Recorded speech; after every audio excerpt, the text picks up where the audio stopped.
están, amigos de Agenda Parlamentaria? Hoy vamos a tocar un tema de mucha trascendencia. La Comisión de Justicia acaba de aprobar un proyecto que crea el registro de deudores de reparaciones civiles por delitos en agravio del Estado, básicamente por casos de corrupción y terrorismo.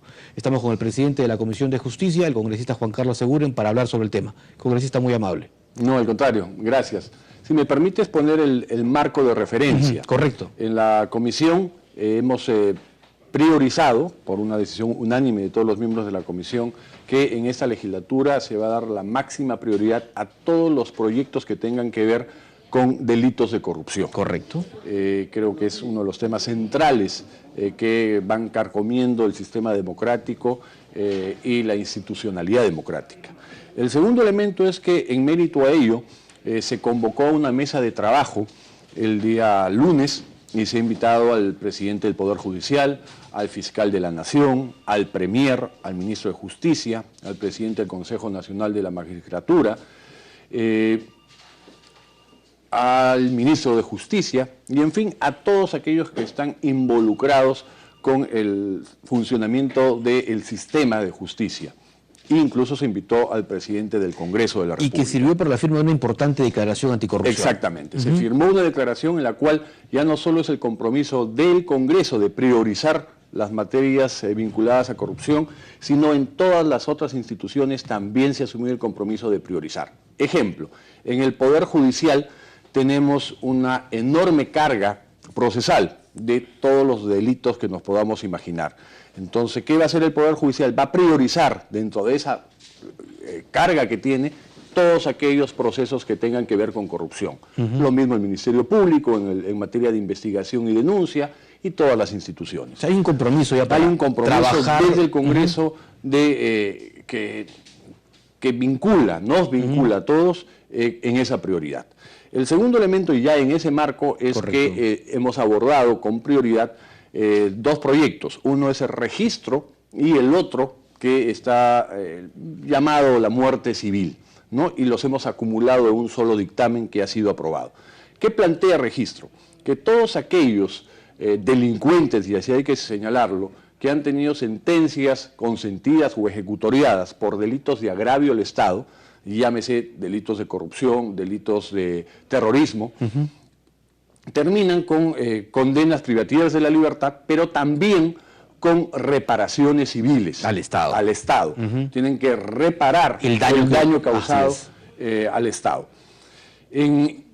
Lo que ha venido sucediendo es que el Estado ha sido muy ineficiente en cobrar estas reparaciones Muchos civiles. están libres, cumplieron su condena y no pagaron, indemnizaron al Estado.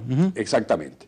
Entonces, ante esa evidencia que además nos lleva a una cifra astronómica, en deudas de este tipo hay 4.800 millones impagos. Entonces, Que le deben a todos los peruanos. exactamente, a todos los peruanos, que todos los peruanos somos afectados. Entonces se ha creado este registro para, valga la redundancia, registrar a todos estos deudores. ¿Cuál es la consecuencia de este registro? Que se mantienen en él mientras no cancelen el total de su deuda. Y además, no solo están registrados, sino se genera varios efectos. El primero de ellos es que mientras no cancelen, ninguno podrá entrar a trabajar al Estado, bajo ningún mecanismo contractual laboral. O sea, ningún delincuente que ha agraviado al Estado y que no ha pagado su reparación civil puede entrar a laborar al Estado. El segundo elemento, igual de importante, es que no pueden contratar con el Estado. Ningún tipo de contrato de carácter civil. No pueden ser proveedores, no pueden ser contratistas, ni como personas naturales, ni las empresas en las cuales ellos sean accionistas. Entonces se les veda también cualquier posibilidad de contratar con el Estado mientras no cancelen su deuda. El tercer efecto, de carácter ya político, es que no podrán asumir ningún cargo proveniente de elección popular. Mientras no paguen. Mientras no paguen. No podrán ser regidores, consejeros regionales, presidentes regionales, alcaldes, congresistas, candidatos a la presidencia o vicepresidencias, etcétera, mientras no honren las deudas que tienen con el Estado. Y finalmente, se corre traslado al registro de deudores que maneja la SBS y a los registros privados. Ejemplo, Infocor, Correcto. para que sea también de público conocimiento quiénes son los morosos con el Estado. Porque si son morosos con el Estado, lo más probable es que terminen siendo morosos en el sistema financiero. A ver, entonces, para que ese sistema financiero esté enterado de quiénes son los morosos. Yo recuerdo durante el debate en la comisión que usted preside, la Comisión de Justicia, hubieron algunos legisladores que se opusieron, que dijeron que era muy severa, muy drástica esta propuesta suya, ¿no? Porque hay gente que, digamos, ha pagado. Hay unos que han pagado hasta 100 soles, creo, ¿no? 100 soles y quieren ya decir que ya están pagando poco a poco, pero que se llevaron un montón de plata en determinados años. Digamos, ellos que han pagado una parte, ¿podrían tener derecho a participar en alguna labor pública? Hay dos excepciones que se han planteado. La primera es aquellos que a la fecha de publicación de la norma están trabajando en el Estado. Entonces, las normas no pueden tener un carácter retroactivo. Entonces, en ese caso, lo que indica la norma es que tienen que suscribir un convenio con el Estado para que se les descuente de sus remuneraciones. Ajá. ¿No? O sea, no es que nadie se libre de pagar, tienen que pagar. Entonces, esa es una excepción, porque no puede haber retroactividad. Correcto. El segundo factor es aquellos que no trabajan para el Estado, pero que tienen celebrados convenios vigentes y los vienen cumpliendo de pagos periódicos y a cuenta de sus deudas. Entonces, este ya es un tema de predictibilidad, de seguridad jurídica. Si el Estado tiene firmado un convenio, tiene que honrarlo. Entonces, aquellos que vengan cumpliendo con los convenios que han celebrado, tampoco se les aplica el ingreso al registro. Entonces, son las dos únicas excepciones. En ambas, ¿qué tiene que haber? Voluntad de pago, ¿no? Y no una voluntad declarativa, sino formal y contractual. ¿Y algún plazo? ¿Un año, 10 años, 5 años? No, uno se mantiene en el registro mientras no cancele. O sea, no es un tema de perro muerto y que el transcurso del año los temas se enjuagan. Estamos hablando de delitos graves de corrupción. Y importante señalar también que a veces se vincula corrupción con el aparato estatal o con funcionarios públicos únicamente. Y lo normal, lo frecuente, es que los condenados por corrupción sean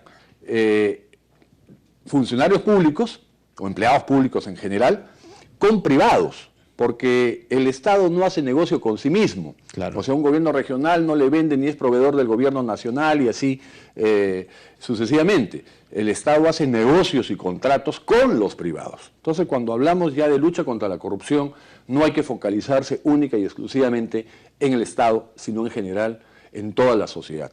Porque la corrupción no es patrimonio exclusivo ni excluyente de los funcionarios públicos o los políticos, sino es un mal social que tenemos que combatir. Ahora, este es un paso importante en la lucha contra la corrupción. ¿Qué queda, o cuándo, mejor dicho, cuándo se va a poner en marcha este registro? ¿Quién lo manejaría? ¿Estaría a cargo de quién? ¿Cuál sería la mecánica que seguiría? Una vez que se apruebe en el Pleno, que espero que sea muy pronto, el obligado a crear el registro, administrar el registro, es el Ministerio de Justicia. Es el Ministerio de Justicia quien tendrá que implementarlo después de la reglamentación que debiera darse en 90 días. Ahora, estamos viendo que la Procuraduría Anticorrupción está trabajando mucho con el tema de los deudores del Estado, ¿verdad? Correcto. Está realizando una importante labor, sobre todo a cargo del procurador Arbizú, ¿no es cierto?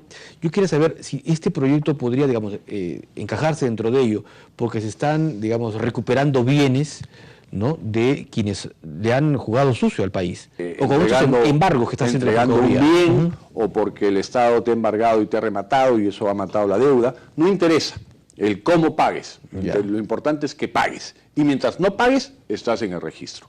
Entonces, la labor que hace la Procuraduría, más bien hay que fortalecerla, pero caminan por cuerda separada, ¿no? Y ahí hay debilidades en la Procuraduría. A veces escuchamos buenas noticias de que se ha embargado, pero normalmente son en casos muy emblemáticos o muy eventuales. El Estado en realidad, que es otro tema, esto coadyuva, ¿no?, y presiona a los deudores, pero el Estado en general tiene debilidad para ejercer el derecho de cobranza y hacerlo además con eficiencia y eficacia. Entonces yo creo que una visión integral y con decisión política de por medio debiéramos fortalecer muchísimo las procuradurías. Ajá. Y el otro tema que también usted nos contaba al inicio va de la mano con este registro es el de la muerte civil, ¿no? Y el presidente Humala lo anunció el 28 de julio con una propuesta. El Premier acaba de pedir que se acelere el tema. Hay iniciativas que incluso van hasta también el tema de la imprescriptibilidad de los delitos de corrupción. Es otro tema. Lo que es muerte civil ya está incorporado en este proyecto. Ya. Porque los efectos de estar en el registro implican los mismos efectos de la muerte civil. Es decir, no puedes postular, no puedes contratar con el Estado, no puedes trabajar con el Estado, ¿no? Entonces está incorporado el concepto de muerte civil en este proyecto. ¿Y se pierden unos derechos también como persona?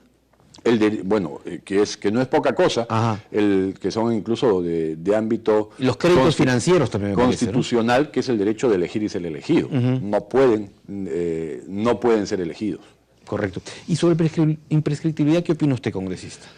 Es un tema muy debatible, es un tema que hay que verlo en el marco de la Constitución, de algunas sentencias del Tribunal Constitucional, en el marco del derecho comparado, y en el marco de los tratados internacionales que el país es parte, los ha suscrito, porque lo normal, la regla general, casi universal, es que la imprescriptibilidad solo se aplica para casos de lesa humanidad, para crímenes de guerra, ¿no? y lesa humanidad. No hay muchas excepciones a esa norma internacional, porque más bien el precepto doctrinario implica que las controversias judiciales o las consecuencias de procesos judiciales tienen que tener fecha cierta, no fechas abiertas, no fechas eternas, no puede haber penas para toda la vida, ¿no? Porque eso rompe incluso el principio del derecho penal sustantivo, que es la rehabilitación. La pena implica y tiene por objetivo que ese delincuente, ese ciudadano que cometió un ilícito penal se rehabilite y se reincorpore a la sociedad. Entonces es un tema que va a generar debate, pero lo que sí no hay duda que nos vamos a ir, y en esto adelanto opinión, más allá de la comisión, que creo que va a estar en la misma línea, los miembros de la Comisión de Justicia, digo, irnos a los topes máximos de prescripción. Para efectos prácticos, probablemente señalar que prescriben a los 20 o 30 años es en la práctica hacerlo imprescriptible, claro, ¿no? Por el transcurso del tiempo. Entonces lo que tenemos es que manejar con fecha cierta largos plazos de prescriptibilidad en delitos graves de corrupción. Le agradezco mucho por estar con nosotros, congresista. Muchas gracias. Muy amable, el congresista Juan Carlos Segurín, presidente de la Comisión de Justicia del Parlamento Nacional.